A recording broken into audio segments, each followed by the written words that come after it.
Kuya, hindi ako umu-order. Number ko yan pero hindi na yan active. Halika kuya, puntahan natin. Pero muna, sa harap lang ako niyan. Ba't ako order ng ganyang kadami? Tapos papabook? March 3, 2024, isang tindera ng karne ang nagbahagi ng video sa kanyang social media account, na Amelia Drio, na may 240,000 followers na kilala sa tagline nito bilang si Tinderella, ng isang nakapanglulumong pangyayari.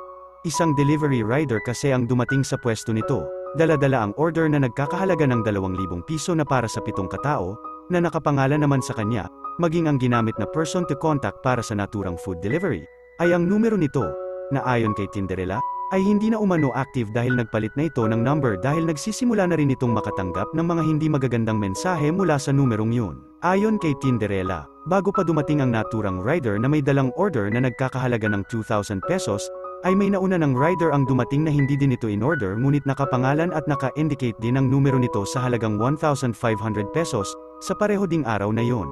Ngunit dahil na din sa awa ni Tinderella sa naturang delivery rider, ay sinabi nito na kapag hindi nagawang maibalik ng rider sa fast food chain kung saan ito binayaran ang naturang order, ay pinababalik niya na lamang ito sa kanya, upang ito ay kanya na lamang kunin at napagdesisyonan na lamang nito na pagsalusaluhan na lamang ng mga ito at ng kanyang mga katabing kapwa vendor, ang naturang pagkain, bagay na idinaan na lamang nito sa kasiyahan, ang pagkadismaya sa taong gumawa nito sa kanya. May McDo na deliver? Para saan? Sino umorder? Ako daw? Kuya, hindi ako umu-order. Kanina may food panda rin dumating tulad mo. Guys, pangalawa na to guys, oh. Number ko yan pero hindi na yan active. Tawagan mo, hindi yan active kuya. Alam mo kung saan nila yan nakukuha ang mga video ko na binibigay ko sa mga rider ko. Kaya ako yan pinalitan. May nagte-text dyan kasi na kung ano-ano. Ano to, binayaran mo to kuya? Kawawa ka naman nito kuya. Magkano ya?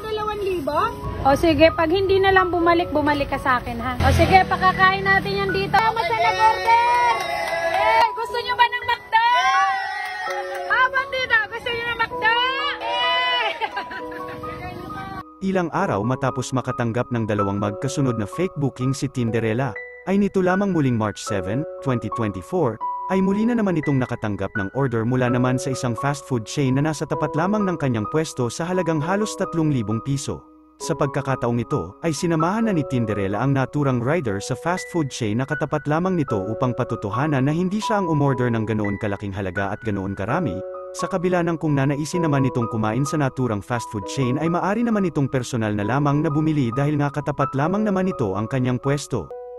Bagamat matagumpay naman itong naisauli ng rider sa tulong na rin ni Tinderella, ay naghatid naman ito ng malaking abala sa rider, sa staff ng naturang fast food chain, at lalong-lalo na kay Tinderella na ilang araw nang dumaranas ng ganitong klaseng panloloko.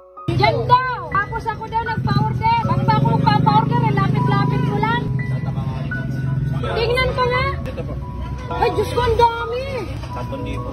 Kung sakaling naman ma'am, pwede ko na may pa-cancel sa vendor ko, sa Jollibee. Nagkataka rin ako, napakalaki ng pinorder. Ayan mo, 0967. Ma'am. Tao po.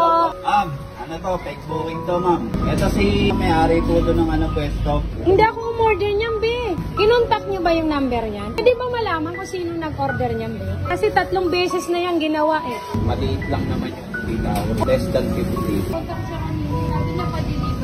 Babae? Babae din? O, sige. Sige, okay ka na, kuya. Apa, sige ba? Sige ma'am. Agad naman itong umani ng atensyon mula sa mga netizens kung saan, ay sa ilang araw pa lamang na pagkaka-upload nito ay umani na ito agad ng 2.5 million views, 31,000 post reactions, 642 shared post, at 1,100 post comments, kung saan, ay marami sa mga netizens ang nagpaabot ng kanilang simpatsya kay Tinderella. Nakakagigil ang mga ganyang tao, dapat hanapin yan, baka naiinggit sa'yo yan madam, kaya ginaganyan ka. Iba talaga nagagawa ng inggit, grabe sobrang lala, mandadamay pa, kung inggit ka, sarilihin mo na lang, at gawing motivation para makuha mo ang mga gusto mo. Dapat kasuhan ang mga gumagawa ng fake bookings para matigil na ang ganyang gawain, pati mga empleyado at delivery riders na peperwisyo. Ano pala ang silbi ng registration SIM, kung hindi ma-identify yung number na ginamit ng mga manloloko? Talaga nga namang nakalulungkot isipin na may mga taong nagagawang mangloko ng kanilang kapwa para lamang sa kung anong dahilan ng mga ito, na hindi man lamang isinasaalang-alang ang kalakip nitong perwisyo sa mga taong pilit lamang na ginagampanan ang kanilang mga tungkulin para sa kani-kanilang mga pamilya. Hindi kailanman magiging isang magandang biro ang paglaruan ang ating kapwa lalo na kung sasayangin lamang nito ang kanilang mga oras at panahon na dapat sana ay ilalaan lamang ng mga ito sa kanilang mga gawain para sa kanilang mga mahal sa buhay. Kung ito man ay bunga ng isang inggit kay Tinderella, na walang ibang ginawa kundi ang pagpaguran at paghirapan ang bawat sentimong kanyang kinikita, ay hinding-hindi ito kailanman makakamtan ng isang individual sa pamamagitan lamang ng paninira at ng panloloko sa kanilang kapwa. Ikaw na ang humusga.